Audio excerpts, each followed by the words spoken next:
We had been planning this trip for months, but as you can see, we had some unexpected delays occur. After making a long trip around through Telluride, we finally made it to New Mexico, where we could do our first hike of our trip.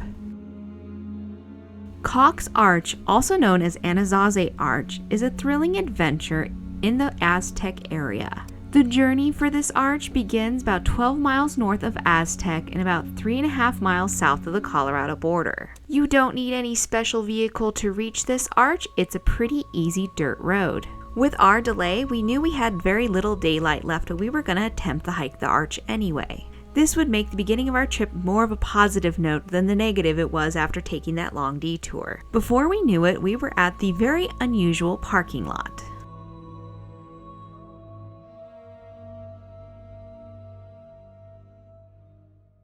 So we are hiking to what is called Cox Arch, and we would have hit this a lot earlier, but our trip has had a lot of detours at this point. Yeah. 8 hours, or no, 4 hours. But this hike is supposed to be only about 0.4 miles round trip, so it should be pretty quick, and our Airbnb is down in Aztec, New Mexico, so it's not too far from this, but it's supposed to be a pretty cool little arch. Let's show you the hike and let's get there. Quickly out of the parking lot, we found a little trail. Most of this trail is unmarked, so you have to kind of navigate it on your own. We're pretty comfortable hiking unmarked trails, but even we make mistakes sometimes. Before we knew it, we had missed a very important turn. After about 10 minutes, we realized our mistake and we had to head a long way back. But before too long, we finally found the right trail and started our journey up the hill. The trail is listed as short, maybe half mile, but it's not for the faint of heart.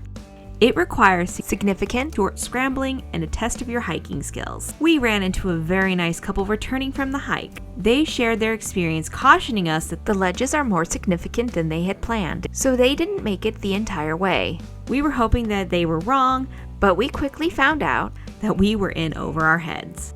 As you can see here, the first ledge is rather tall. Dane was able to give Everett a boost, so he was able to climb up the wall. Dane is about 6'2" and the wall is about his height. The rocks were slick and it took all our focus to climb up that one wall, but the couple had informed us there was another one ahead. After conquering the wall, we continued on our hike.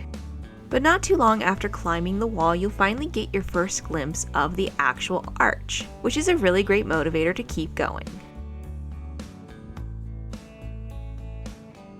As we continued on the trail, we were getting excited since we were getting closer to the arch. But before we knew it, we had missed a very important turn to continue towards the arch, right here on the left. That pile of boulders is what we should have been climbing up. But because there was a lot of foot traffic going this way, we assumed that the trail was to the right. It took us quite a while to finally realize that we were on a social trail. And we only realized it once we got to a cliff edge. Once we backtracked, we were easily able to see where we went wrong. Now, normally cliff ledges and things aren't too daunting for us, but these seem to be a little bit larger than normal. Everett, of course, is a mountain goat, so he loves to climb, so this wasn't a big deal for him. If I would have known these ledges would be so large, we would have brought backpacks. As you can see here, Everett is moving the water bottles up so that Dane is able to get his grip on the rock. So we've reached the second ledge, and we decided that since you have to use handholds up, if we had backpacks on, we'd probably do it. But the problem is, this is our first hike on our trip, and we don't want to get injured. And decided we're going to work our way back down. We saw the arch from here, and it looks cool. It's not gray, it's sandstone, just like everything else. It's cool, so, but it's super cool. If you are in the area and have time, you can do it. I would just be aware that there is some cliff climbing, and you do need to bring a backpack for your water bottles, because that's what we're struggling with right now. Because Dane's got like 3 of them.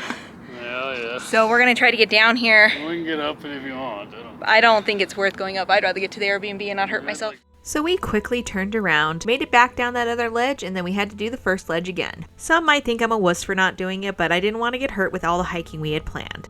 So our hike wasn't a total failure since we saw the arch. Maybe one day we'll go have more time and we'll go back and complete the trail and actually stand under the arch. Who knows?